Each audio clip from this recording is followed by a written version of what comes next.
пределно ясно и точно знаем, че тези средства няколко години поред ни се съобщават, че не са облагаеми. Дори притежаваме и такива документи, в които се казва точно и ясно, че средствата за референтен период са необлагаеми. По тази точка от дневния ред в консултативния съвет, ето, ако желаят камерите, могат да заснемат, това е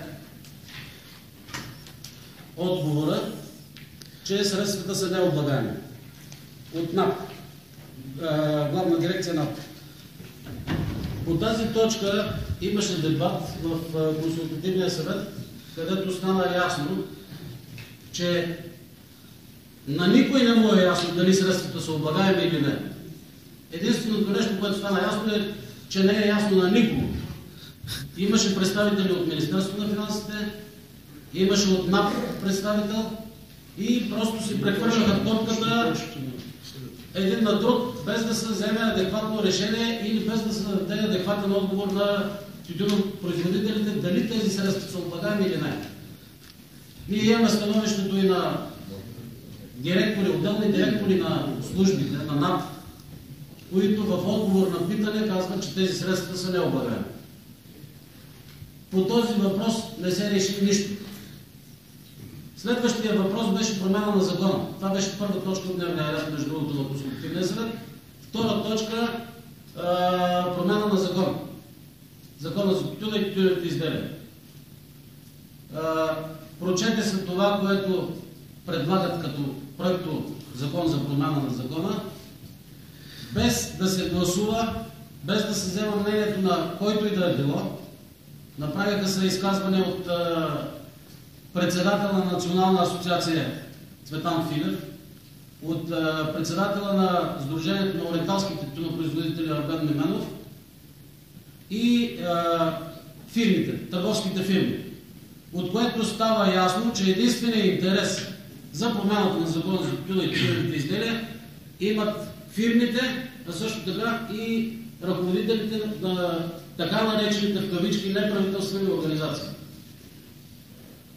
Нашето мнение не беше, ние дори не бяхме питани дали искаме такава промяна или не искаме, но тук в залата аз не мисля, че има някой, който желая тази промяна, която ще ни доведе единствено и само до закриване на тютюнопроизводството в Република България. Само негативно.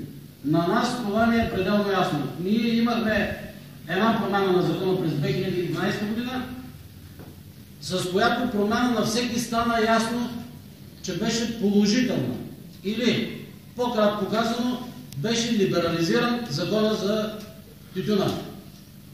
Пазара беше освободен, пазара беше освободен и това доведе до повишаването на изкупните цени на тютюна, тъй като се появиха нови фирми на пазара.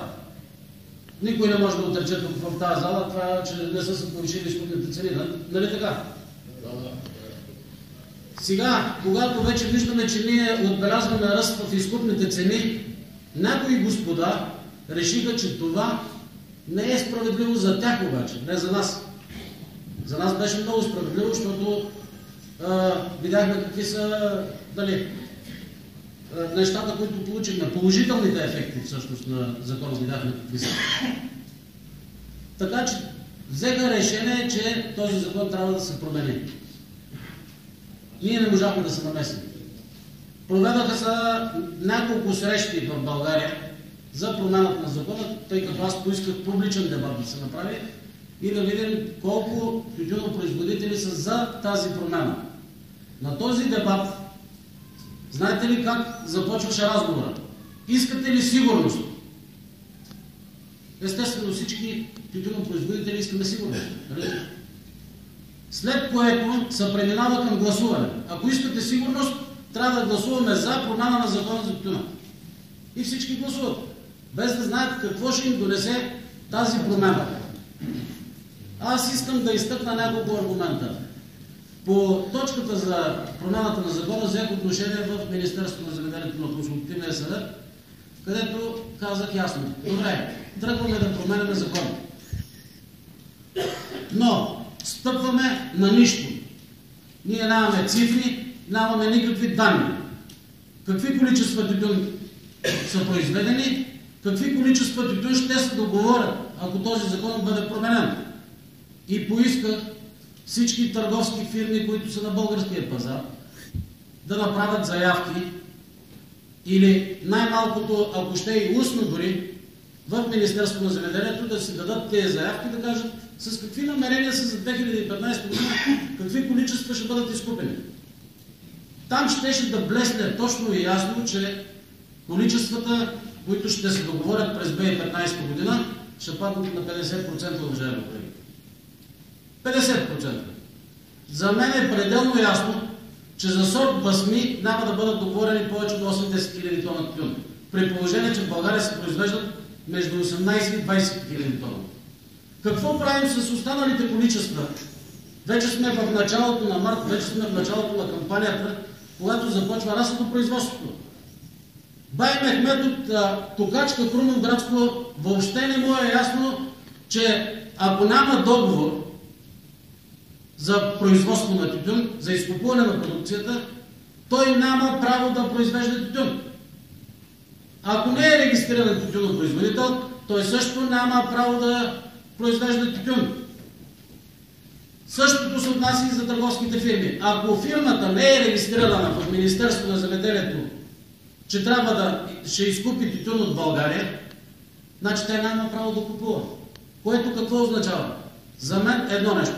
Затваряне на пазара. Или връщане отново на монополизацията. Ние сме категорично против връщането на монополизацията. Те веднага ни отговорят.